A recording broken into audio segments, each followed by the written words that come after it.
1 Samuel 5. Now the Philistines had captured the Ark of God and brought it from Ebenezer to Ashdod. The Philistines took the Ark of God and brought it to the temple of Dagon, where they positioned it beside Dagon.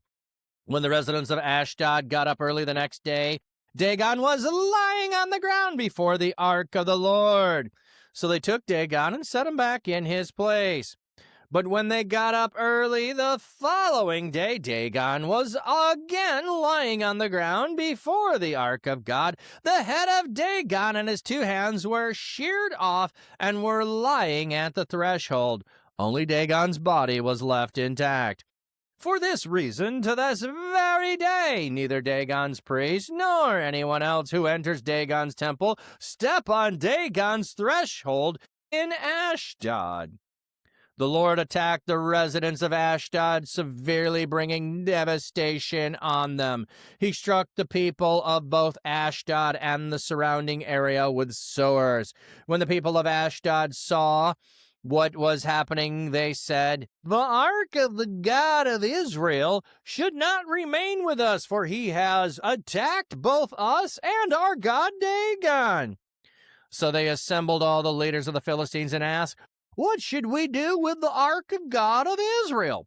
They replied, "The Ark of God of Israel should be moved to Gath." So they moved the Ark of God of Israel. But after it had been moved, the Lord attacked that city as well, causing a great deal of panic. He struck all the people of the city with sores. So they sent the Ark of God to Ekron. But when the Ark of God arrived at Ekron, the residents of Ekron cried out, saying, "They have brought the Ark of God of Israel here to kill our people." So they assembled all the leaders of the Philistines and said, "Get the Ark of God of Israel out of here. Let it go back to its own people so that they won't kill us and our people." The terror of death was throughout the entire city. God was attacking them very severely. The people who did not die were struck with sores. The city's cry for help went all the way up to heaven. That's a fascinating thing. The cry went up to heaven. This is the cry that goes out that God hears regardless of relationship. The cry of the poor, the oppressed, the afflicted goes up to heaven. God is hearing their cry. Now, we'll see if he responds in the next chapter, but the cry is going up because other people are hearing of it. Now, here's the thing. The Ark of the Covenant just defeated your god Dagon. You bring it to Dagon's temple. Why would you bring it to Dagon's temple? You're bringing it to Dagon's temple because it is plunder that Dagon, the god that you worship, has defeated the god of your enemy. So it's being here under his watchful eye to keep their god in control, which he can't do. And he lays face down before it. I think he is laying down positioned before it, bowing, because he's a lesser being than the God of Israel. And here is the representation of his footstool from his abode in heaven. This is his footstool, and he's lying down and worshiping, lying flat on the ground before the ark. He is doing what he's supposed to, bowing down before God, who is the one who has power. You just saw it, Seb. You would step by, always stream when, yeah, you're sleeping, yeah, working or busy. I know. What, this is what works for me. So they set him up like, it must have been just a coincidence. It must have been a coincidence that, he just fell over. Yeah, it just happened. We'll put him back up. Nothing to see here. And then he is laying down again, and his head and his hands are severed off. I'm not sure if there's something very specific here that the head and the hands are severed off. I mean, the arm is going to be the outstretched arm is the power. His hand is cut off. He has no power to act. His head being severed, meaning he's dead. I guess that's the symbolic nature there. They're on the threshold. The threshold is the entryway into his abode, his dwelling place. You're entering his dwelling place. His hands are there. There's no power here. His head is there. There's no God here. He is dead. And then from then on, none of the priests ever stepped on the threshold, and none of the people had. Why aren't the people turning to the God of Israel here? Their God's just been defeated. This is one of the dwelling places of their God. Is it his abode, his dwelling place, and he couldn't defeat the God of Israel.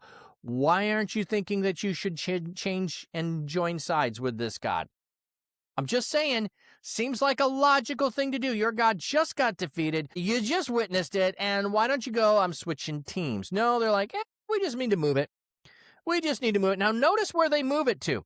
They move it to Gath. Does that name familiar? Is the location Gath familiar? Yes. Goliath of Gath. And he has other brothers who are giants as well. So we're not going to go into the giant thing because it's not in this passage here, but just remember that it is going to that dwelling place where it has no power over the people of Gath. You don't think that later on that plays something into the mind of Goliath and his brothers? You don't think that plays in the mind of Goliath and his brothers, knowing that the ark was here in town and it caused plagues among all of your people and you had to send it away? Now, the third town, when it shows up in the third town, they're like, oh, no, we heard what happened in the first place. We heard what happened in the second place. You're not bringing it here. You're not bringing it here. It's not coming in. But wherever it goes, there are these sowers that happen. There is, and we'll get into what those are, but there is a plague that has come upon them. We will just leave it at that. They are struck with sowers. There is a plague. There is a terror of death. They are worried about death because a plague has struck. They know of the 10 plagues of Egypt. We've already established that. They've already confessed to knowing the 10 plagues of Egypt, and now the plagues are happening. So they brought the ark here. This is what's happening. Get the ark out of here and send it back to Israel, to its own place, so it will not kill us. They are now terrified. They're crying out in help because this is what's happening among them. They should be turning to God, not just crying out for help. They should be not just sending it away, but finding out, how do we actually know this God? All right, so that's where we end there. You'll have to wait until we get into 6, and then I'll spend some time diving into what the sowers might be, and it describes the making of the items that they're going to put with it, golden items that they're going to send along that symbolize what happens, but we're not there, so I will wait. We just know that there is a plague that has struck them.